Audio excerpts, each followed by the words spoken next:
यहाँ पर हम देखें जैसे कि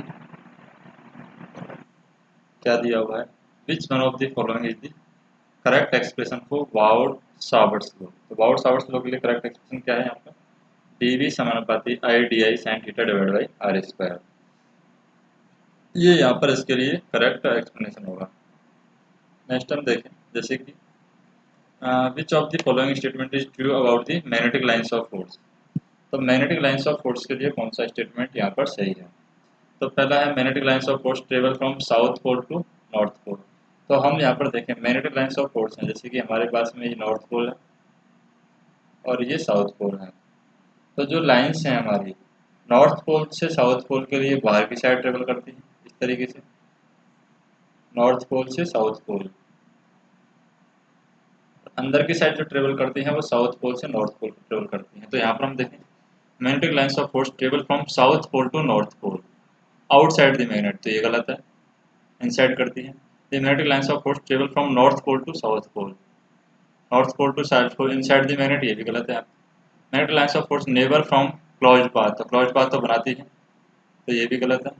यहाँ पर हम देखें two magnet lines of force don't cut each other, ये यहाँ पर सही है, आपस में एक दूसरे को काटती नहीं है, तो ये सही स्टेटमेंट है। नेक्स्ट हम देखें which of the following material is considered as a non magnetic material. तो नॉन मैग्नेटिक मटेरियल है वो हमारा डाई मैग्नेटिक मटेरियल है, इसको हम नॉन मैग्नेटिक मटेरियल कह सकते हैं। नेक्स्ट देखें on which of the following parameter the AD current losses occurring in the material does not depend. तो एडी करंट लॉसेज हैं वो किसी चीज़ पर डिपेंड नहीं करते हैं।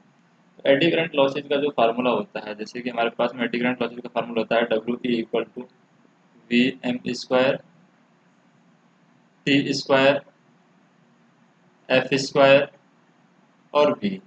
तो यहाँ पर जो बी एम है ये क्या है हमारा मैग्नेटिक फ्लक्स डेंसिटी, क्या है ये मैग्नेटिक फ्लक्स डेंसिटी है, मैग्नेटिक फ्लक्स डेंसिटी। तो ये बी हमारा मैग्नेटिक फ्लक्स डेंसिटी, एफ हमारा फ्रीक्वेंसी है, टी हमारा थिकनेस है। एफ क्या है फ्रीक्वेंसी,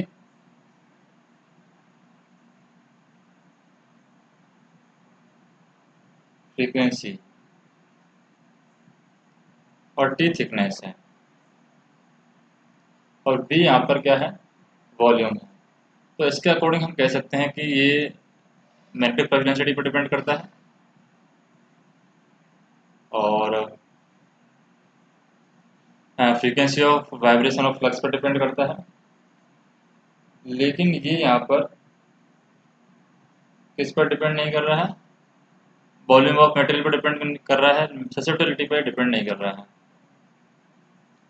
नेक्स्ट हम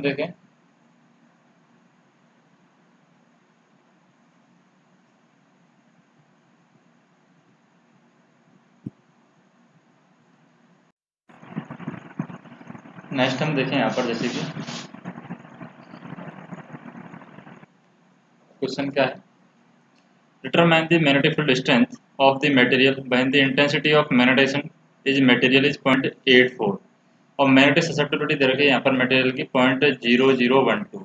तो यहाँ पर हमारे पास में मैग्नेटिक ससेप्टिबिलिटी का फार्मूला होता है, magnetic susceptibility equal to 1 divide by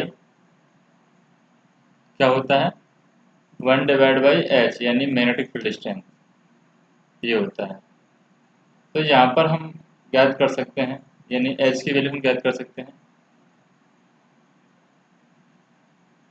x की वैल्यू मैग्नेटिक ससेप्टिबिलिटी की वैल्यू दे रखी है यहाँ पर 0.0012, 0.0012 equal to magnetic field strength यानी कि intensity divide by magnetic field strength होता है मैग्नेटिक ससेप्टिबिलिटी। तो इंटेंसिटी यहाँ पर दे रखी है, इंटेंसिटी ऑफ द मैग्नेटाइजेशन ये दे रखी है 0.084 डिवाइड बाई एच। तो यहाँ से एच की वैल्यू आ जाएगी 70 एम्पियर पर मीटर, तो 70 एम्पियर पर मीटर हमारा आंसर हो जाएगा। नेक्स्ट हम देखें determine the eddy current loss in a material having eddy current coefficient of 1 and thickness of 0.03 meter and volume of 2 cubic meter which is kept in a magnetic field of maximum flux density of 3 Tesla। And supplied by A frequency of 50 hertz, और इसको यहाँ पर supply किया गया है 50 hertz frequency से। तो हमें क्या निकालना है, यहाँ पर एडी करंट लॉसेज हमें निकालना है। तो एडी करंट लॉसेज का फार्मूला क्या होता है, एडी करंट लॉसेज का फार्मूला होता है W E equal to K E V maximum का square F square T square V. तो के ई की वैल्यू क्या हो जाएगी यहाँ पर, जैसे current coefficient, eddy current coefficient यहाँ पे दे रखा है 1, तो 1 हो जाएगा 1 एंड 2। बी मैक्सिमम की वैल्यू है, बी मैक्सिमम की वैल्यू क्या दे रखी है 3 यहाँ पर। हाँ मैक्सिमम फ्लक्स डेंसिटी है वो 3 टेस्ला दे रखी है, तो 3 का स्क्वायर एंड 2। एफ फ्रीक्वेंसी की वैल्यू दे रखी है 50 हर्ट्ज, तो 50 का स्क्वायर एंड 2। टी की वैल्यू दे रखी है यहाँ पर थिकनेस, थिकनेस की वैल्यू दे रखी है थिकनेस ऑफ 0.03 मीटर, तो थिकनेस आ जाएगी 0.03, तो 0.03 का square into V. V की वैल्यू आती है यहाँ पर कितना दे रखा है, वॉल्यूम, वॉल्यूम ऑफ 2 क्यूबिक, तो यहाँ पर आ जाएगा 2। तो ये वैल्यू हो जाएगी यहाँ पर कितनी, 40.50 वाट। तो 40.50 वाट 5 वाट हमारा आंसर हो जाएगा। नेक्स्ट देखें,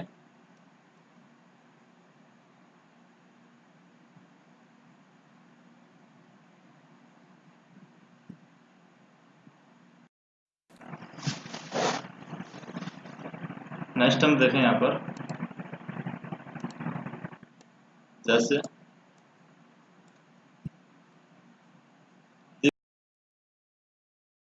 मैक्सिमम 100 वॉट मैक्सिमम वोल्टेज,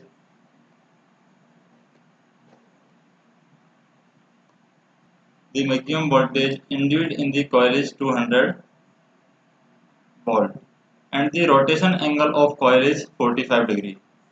तो रोटेशन एंगल है यहाँ पर कॉइल का 45 डिग्री दे रखा है with respect to the coil. Find the instantaneous value of sinusoidal waveform produced. तो यहाँ पर इंस्टेंटेनियस वैल्यू है साइनसोइडल वेवफॉर्म की, ये क्या होगी यहाँ पर, तो इंस्टेंटेनियस वैल्यू की बात करें यहाँ पर तो ये होगी 200 sign 45। The maximum voltage induced in the coil is 200 volt। तो इसके अकॉर्डिंग आ जाएगी 200 साइन 45। ये है हमारी instantaneous value of sinusoidal waveform. Next हम देखें, calculate the force experienced by conductor with L is 0.05 metre, L दे रखा है 0.05 मीटर एंड बी यहाँ पर दे रखा है 4 weber per metre square. Armature current दे रखी है 5 एम्पियर। तो हमें फोर्स एक्सपीरियंस बाय कंडक्टर हमें निकालना है। तो फोर्स एक्सपीरियंस बाय कंडक्टर हम कैसे निकालेंगे, वी आई एल से हम निकाल सकते हैं। Force experience by conductor, force equal to V I L. तो ये हो जाएगा वी यहाँ पर दे रखा है 4 इंटू आई की हमारे दे रखी है 5 इंटू एल की वैल्यू दे रखी है 0.5। तो वी पिन जो 100 यानी 10 न्यूटन हमारा आंसर आ जाएगा। Force on a conductor is, force on a conductor is unidirectional, या फिर अनडायरेक्शनल बोल सकते हैं, यूनिडायरेक्शनल बोल सकते हैं। Force on a conductor is unidirectional. Next हम देखें, electric flux and field intensity inside a conductor sphere. तो कंडक्टिंग स्फीयर के अंदर इलेक्ट्रिक फ्लक्स और फील्ड इंटेंसिटी है वो किस टाइप में होगी। Electric flux and field intensity inside a conductor, inside a conductor क्या होगा, जीरो होगा ये। The electric flux and field intensity inside the conductor और conducting sphere is zero. Enclosure of motor is made from, enclosure of motor can be made from cast iron। तो ये cast iron से बनी होती है। enclosure of motor is made from cast iron। Which of the following is the a diamagnetic material। तो कौन सा है यहाँ पर डायमैग्नेटिक मटेरियल है, तो लीड है। यहाँ पर लीड क्या है, एक तरीके से डायमैग्नेटिक मटेरियल की तरह काम करती है। Lead is a diamagnetic material. Which of the following material shows paramagnetism. तो कौन सा मटेरियल है यहाँ पर जो कि पैरामैग्नेटिज्म में शो करता है, तो यहाँ पर टाइटेनियम है। Titanium shows the paramagnetism. तो यहाँ पर हम देखें कुछ और भी मटेरियल हैं जो पैरामैग्नेटिज्म शो करते हैं, जैसे ऑक्सीजन है, ये भी पैरामैग्नेटिज्म शो करता है। और एल्युमिनियम है, ये भी यहाँ पर पैरामैग्नेटिज्म शो करता है एल्युमिनियम। आयरन ऑक्साइड है, ये भी यहाँ पर आयरन ऑक्साइड, ये भी पैरामैग्नेटिज्म शो करता है। नेक्स्ट हम देखें, which of the following is the correct expression for Gauss law. तो गॉस लॉ के लिए यहाँ पर करेक्ट एक्सप्रेशन क्या है? तो गॉस लॉ के लिए करेक्ट एक्सप्रेशन है यहाँ पर Q equal to phi into E naught. तो यहाँ पर फाई की वैल्यू हो जाएगी phi equal to Q divide by E naught. तो ये हमारा phi equal to Q divide by E naught है, ये गॉस लॉ की करेक्ट एक्सप्रेशन है। नेक्स्ट देखें,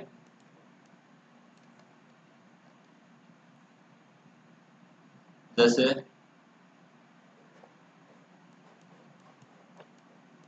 determine the intensity of magnetisation of a magnet.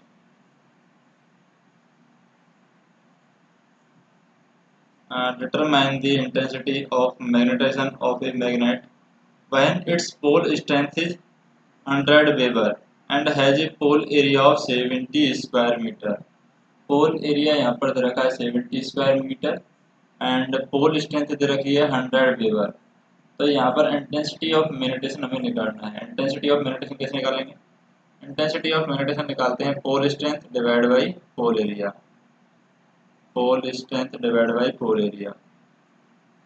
तो यहाँ पर पोल स्ट्रेंथ दे रखी है हमें 100 डिवाइड बाई पोल एरिया दे रखा है 70। तो इसके अकॉर्डिंग हम निकालें 1.43 हमारा आंसर आ जाएगा। नेक्स्ट हम देखें, जैसे दे रखा है hysteresis losses occurring in a material does not depend on which of the following parameter. तो स्टेसिस लॉसेज है वो कैसे निकालते हैं? स्टेसिस लॉसेज जैसे W H, hysteresis losses equal to हो जाएगा के एन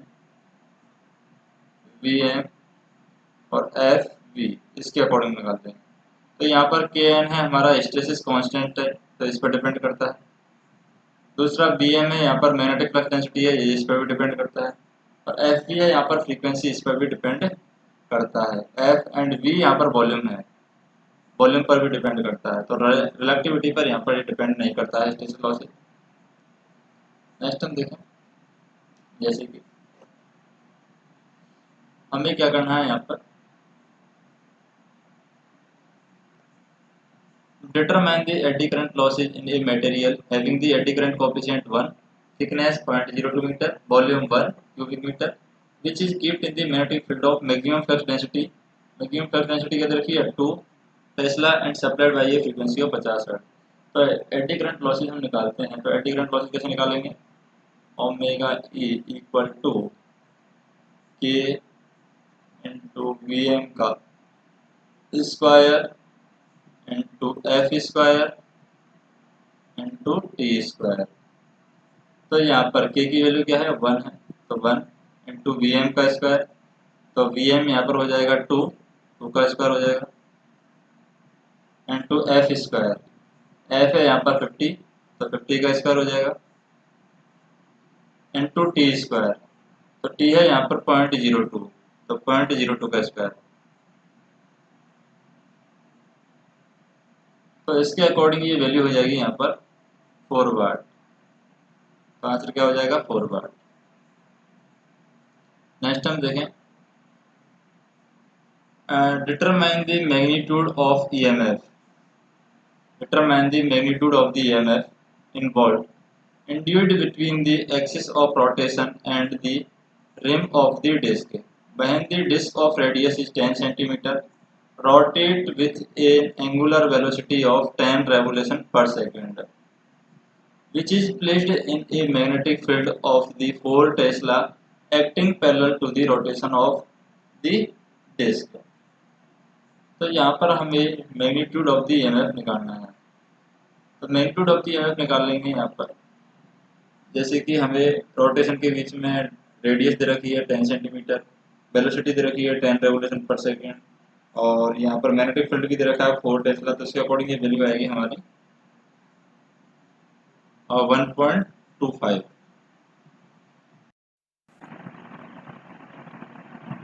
इसे यहाँ पर हम देखें, determine the peak value of current used by motor rated eight 220 volt 30 ampere. तो यहाँ पर पीक वैल्यू हमें डिटरमाइन करनी है, determine the peak value of current. तो इसके अकॉर्डिंग क्या आ जाएगा, पीक वैल्यू ऑफ करंट यानी कि आई एम की वैल्यू आ जाएगी I R M S into root two. तो आई आर एम एस की वैल्यू कितनी है यहाँ पर 30 इंटू रूट टू। तो 30 इंटू रूट टू की वैल्यू है, ये आ जाएगी 42.4। तो 42.4 है यहाँ पर। नेक्स्ट हम देखें maximum allowable voltage between the adjacent segments. Maximum allowable voltage between the adjacent segments 30 to 40 watt, यानी 30 to 40 वाट आ जाएगा। नेक्स्ट हम देखें when the phase sequence of supply current are reversed. When the phase sequence of supply current are reversed then the direction of rotation of the resultant magnetic field है। तो यहाँ पर क्या है, direction of the rotation of resultant magnetic field wave. तो magnetic field wave की direction क्या होगी, यहाँ पर रिवर्स्ड हो जाएगी when the phase sequence of supply current are reversed. तो सप्लाई करंट का फेज सीक्वेंस अगर रिवर्स कर दिया जाए,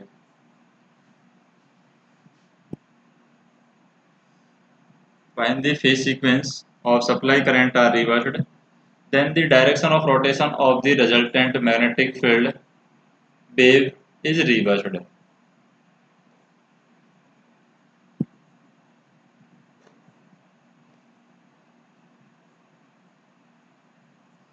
तो इसमें हम ये बोल सकते हैं कि रिजल्टेंट मैग्नेटिक फील्ड है, resultant magnetic field wave rotate from leading phase two lagging phase. तो यहाँ पर जैसे कि लीडिंग से लैगिंग फेज रोटेट कर रही है। If the phase sequence change the rotation direction also reverse है। तो ये फेज चेंज होते ही ये रोटेशन भी चेंज हो जाएगी। नेक्स्ट हम देखें जैसे what will happen to magnetic flux density produced in a material। magnetic flux density produced in a material if the magnetization force is increased। अगर यहाँ पर हमने मैग्नेटाइजेशन फोर्स इंक्रीज कर दिया है तो मैग्नेटिक फ्लक्स डेंसिटी पर क्या इफेक्ट पड़ेगा। मैग्नेटिक फ्लक्स डेंसिटी भी इंक्रीज हो जाएगी अगर हम मैग्नेटाइजेशन फोर्स इंक्रीज कर देते हैं। A magnetic circuit mainly consist of material having. तो मैग्नेटिक सर्किट के अंदर जो मटेरियल होता है उसकी परमेबिलिटी किस टाइप की होती है। तो परमेबिलिटी की अगर बात करें यहाँ पर तो उसकी मैग्नेटिक सर्किट अगर बना रहा है तो उसके अंदर मटेरियल की हाई परमेबिलिटी होनी चाहिए। On which of the given factor does the reluctance of magnetic circuit depend. तो कौन से फैक्टर पर यहाँ पर रिलक्टेंस है मैग्नेटिक सर्किट का डिपेंड करता है। तो रिलक्टेंस का जो फार्मूला होता है यानी S equal to reluctance equal to 1 divide by mu R mu naught A. तो इसके अकॉर्डिंग एल ऊपर हो जाएगी लेंथ, एल यहाँ पर क्या है लेंथ, LENGTH ये लेंथ है। ए यहाँ पर क्या है एरिया, और म्यू यहाँ पर परमेबिलिटी ऑफ मटेरियल है। क्या है, permeability of material, PERMEAVILITY permeability of material. तो ये तीन चीजें यहाँ पर। विच of the following which of the given factor does the reluctance of magnetic circuit depend. तो रिलक्टेंस ऑफ मैग्नेटिक सर्किट है किस पर डिपेंड करता है, ये लेंथ इस पर डिपेंड करता है, एरिया पर डिपेंड कर रहा है, और नेचर ऑफ मटेरियल पर भी ये डिपेंड करता है क्योंकि ये म्यू आर है, ये नेचर ऑफ मटेरियल के अकॉर्डिंग चेंज होती है, यानी परमेबिलिटी ऑफ मटेरियल है उसके अकॉर्डिंग चेंज होती है। तो सारे ऑप्शन यहाँ पर करंट है। नेक्स्ट हम देखें करेक्ट है यहाँ पर which type of EMF is induced in the AC और DC जनरेटर। तो AC और DC जनरेटर में किस टाइप का EMF यहाँ पर इंड्यूस्ड होता है। तो यहाँ पर हम देखें डायनेमिक होता है, AC और DC जनरेटर डायनेमिक EMF है यहाँ पर इंड्यूस्ड होता है। Out of 4 material ABCD lowest retentivity किसकी है। तो लोएस्ट रिटेंटिविटी की बात करें यहाँ पर तो लोएस्ट रिटेंटिविटी जिसके अंदर सबसे ज़्यादा एरिया कवर कर रहा है यानी कि ज़्यादा भार, मैग्नेटिक फोर्स जिसके अंदर ज़्यादा है उसकी लोएस्ट रिटेंटिविटी होगी, यानी डी ऑप्शन की यहाँ पर लोएस्ट रिटेंटिविटी होगी।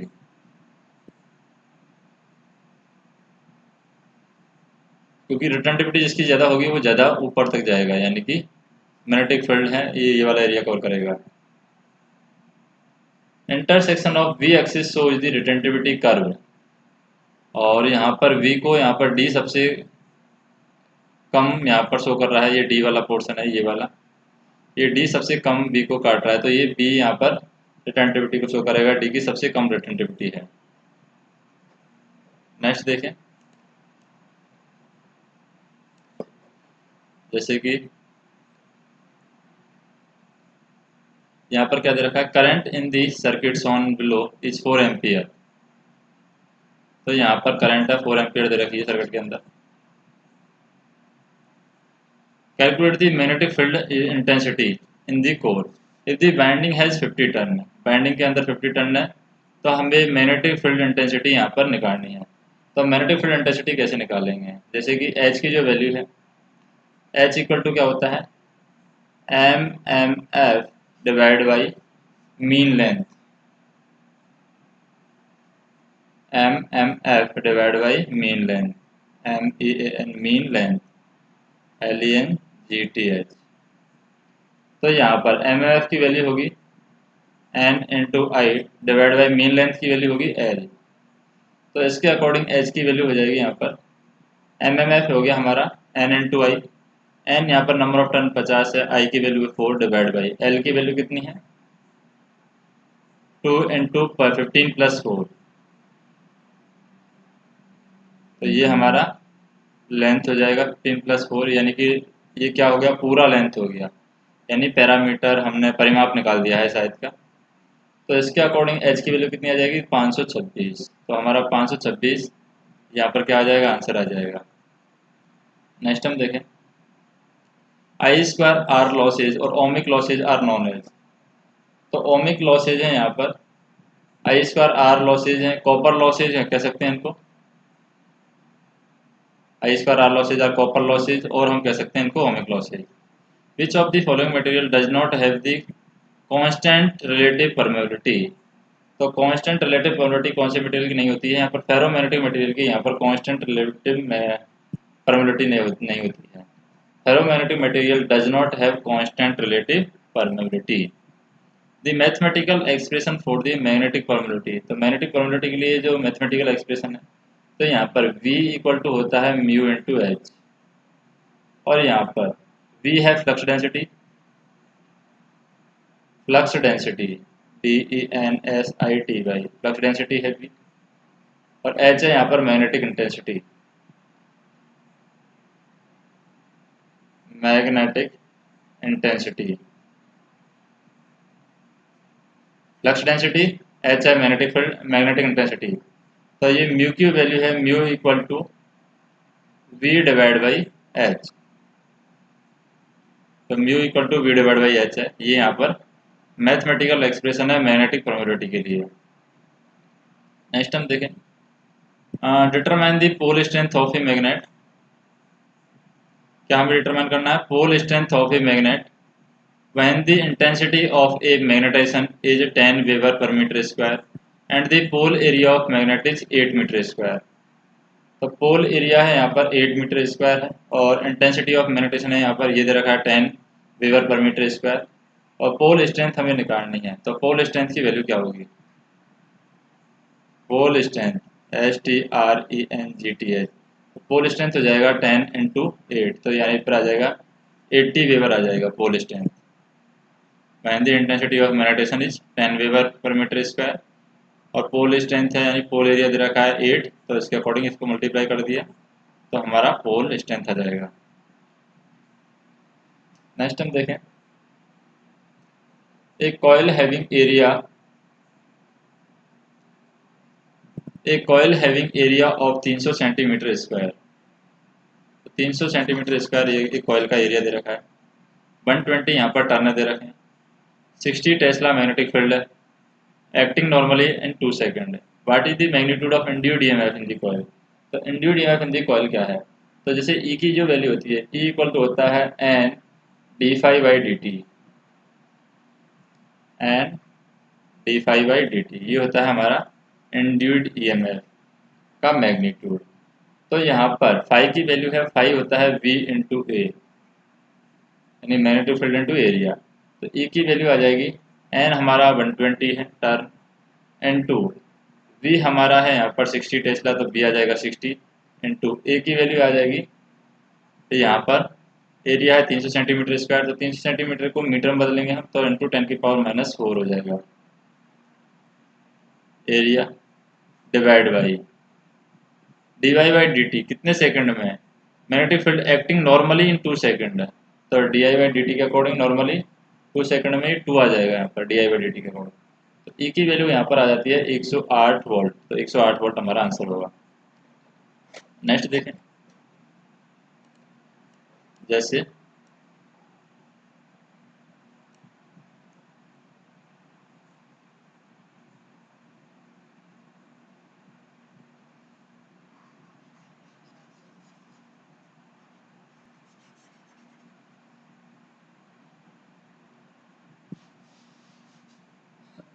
नेक्स्ट क्वेश्चन है हमारा, जैसे कि what will be the value of critical current in through a wire that has diameter of 4 mm at 10 K if the critical temperature of material is 20 K। तो critical temperature है material का वो 20 K दे रखा है, and the magnetic field strength है वो दे रखी है 2 इंटू 10⁻3। तो मैग्नेटिक फील्ड स्ट्रेंथ दे रखी है 2 इंटू 10⁻3, और डायमीटर यहाँ पर दे रखा है, वायर है that has diameter of 4 mm, और क्रिटिकल करंट की वैल्यू हमें निकालनी है, तो क्रिटिकल करंट की वैल्यू यहाँ पर निकाल लेंगे 18.84।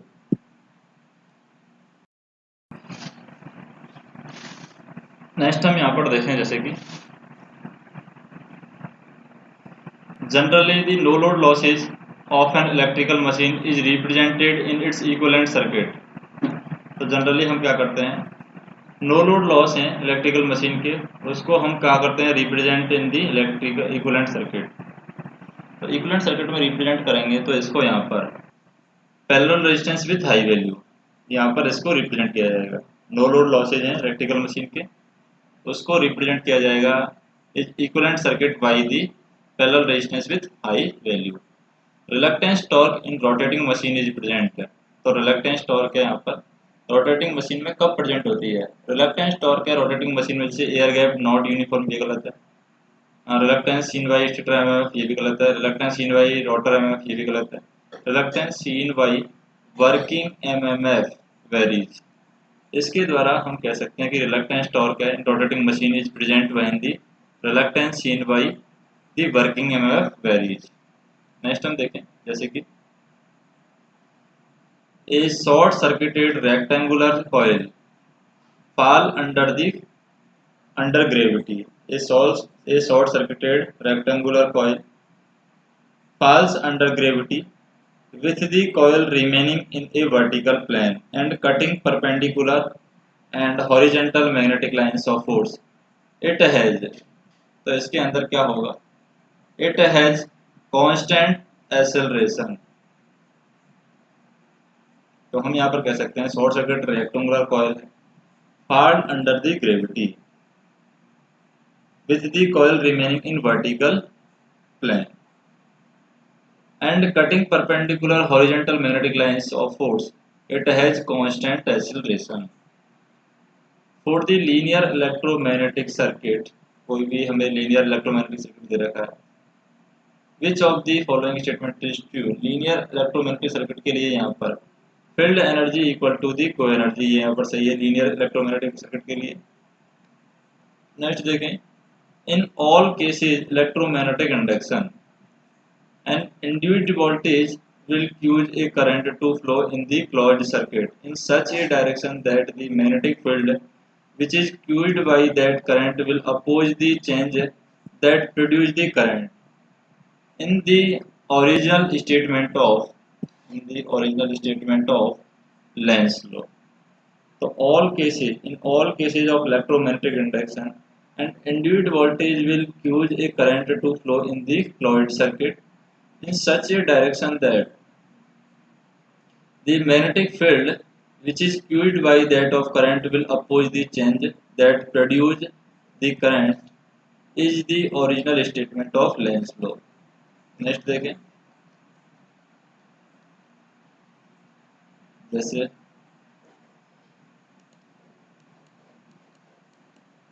According to Faraday law of electromagnetic induction, according to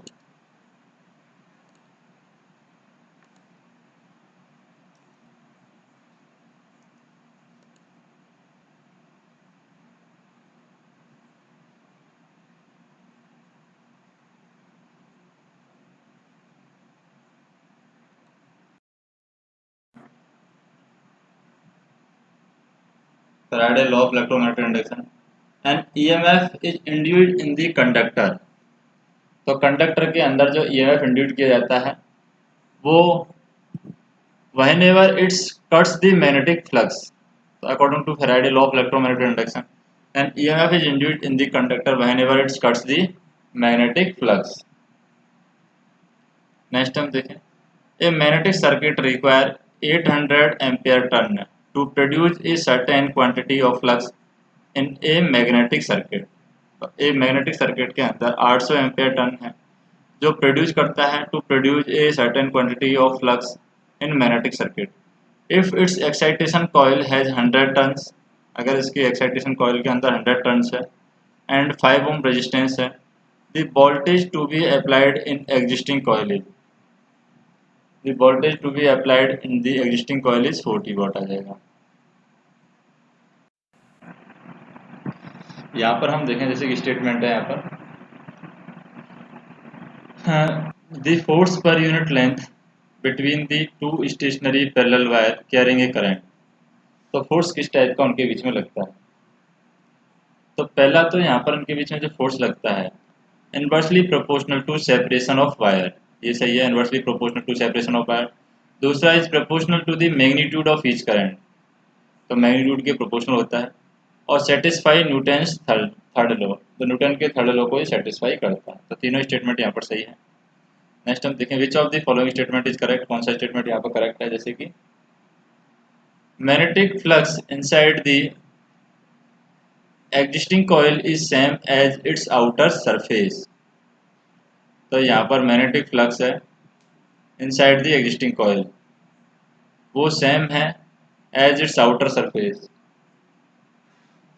तो ये स्टेटमेंट यहाँ पर करेक्ट है।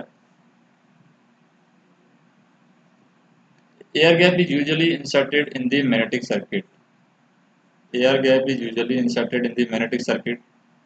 तो एयर गैप है मैग्नेटिक सर्किट के बीच में इंसर्ट किया जाता है, किस लिए इंसर्ट किया जाता है, प्रिवेंट सेचुरेशन, सेचुरेशन को प्रिवेंट करने के लिए एयर गैप है यहाँ पर मैग्नेटिक सर्किट के बीच में इंसर्ट किया जाता है।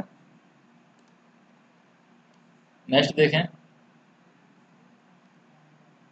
एक cast steel electromagnetic has air gap length of 0.3 metre, find the ampere turn for the air gap to produce a flux density of 7 weber per metre square in the air gap. तो flux density दे रखी है यहाँ पर, air gap दे रखा है, हमें ampere turn air gap के अंदर निकालना है। तो एम्पियर टर्न एयर गैप के अंदर निकालेंगे तो यह आ जाएगा 1671 एम्पियर टर्न।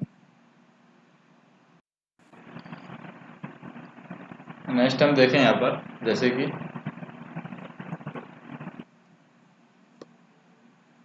एक coil would over a iron carries a certain current and stabilize a flux in the ring। A coil would over an iron core, iron carries a certain current and stabilize flux in the ring if the area of x section of the ring is doubled। अगर cross section area है ring का वो double कर दिया जाए तो flux density पर क्या इफेक्ट पड़ेगा। तो फ्लक्स डेंसिटी है यहाँ पर, एरिया डबल करने से फ्लक्स डेंसिटी पर इस पर कोई इफेक्ट नहीं पड़ने वाला है एरिया का, क्योंकि एरिया पर ही डिपेंड नहीं करती है।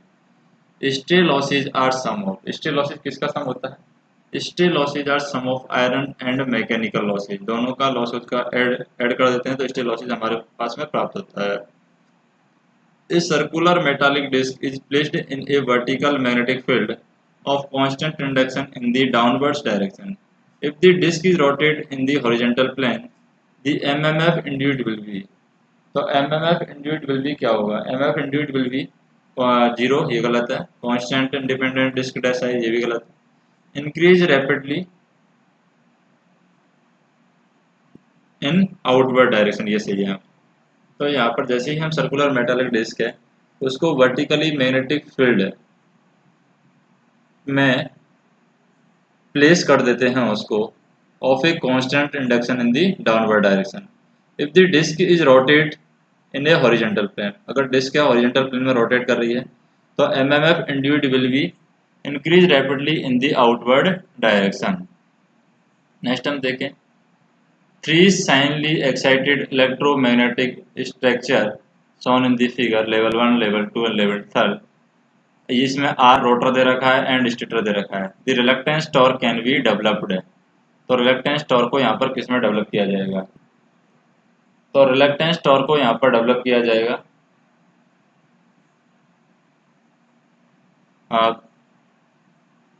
रिलक्टेंस टॉर्क को यहाँ पर डेवलप किया जाएगा सेकंड और थर्ड के अकॉर्डिंग हम यहाँ पर डेवलप करेंगे रिलक्टेंस टॉर्क को।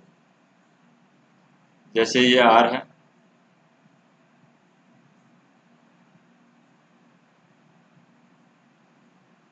और ये भी आर है, रिलक्टेंस टॉर्क है ये किस किस में डेवलप होगी, इन दोनों में यहाँ पर डेवलप हो जाएगी रिलक्टेंस टॉर्क, क्योंकि ये अपोजिट में है, ये बाहर या तो आउटसाइड होनी चाहिए या अंदर की साइड होनी चाहिए, लेकिन ये इधर एस की इस साइड में नहीं होनी चाहिए। तो इन दोनों में रिलक्टेंस टॉर्क डेवलप होगी रोटर और स्टेटर के अकॉर्डिंग, क्योंकि ये हमारा अंदर रोटर है और ये बाहर की साइड स्टेटर है। नेक्स्ट देखें,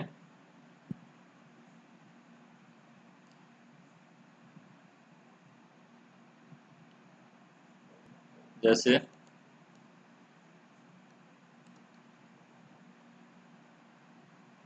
electromechanical energy conversion device, electromechanical energy conversion device that is generator हो सकता है, मोटर हो सकता है। A small air gap is left between the stator and rotor in order to, तो स्टेटर रोटर के बीच में जो स्मॉल एयर गैप रखा जाता है वो किस लिए रखा जाता है, वो हम करते हैं reduce the reluctance of magnetic path, ये गलत है। इंक्रीज रिलक्टेंसिटी, ये भी गलत है। Permit mechanical clearance, mechanical clearance के लिए उनके बीच में एयर गैप यहाँ पर रखा जाता है। नेक्स्ट हम देखें, the developed electromagnetic force or torque in a electromechanical energy conversion system act in the direction that tends to decrease the stored energy at constant flux। तो यहाँ पर हम देखें, the developed electromagnetic force and torque in the electromechanical energy conversion system act in the direction that tends to decrease the stored energy at constant flux। तो यहाँ पर constant flux में ये that tends to decrease the stored energy at constant flux। बाकी question हम next video में देखेंगे।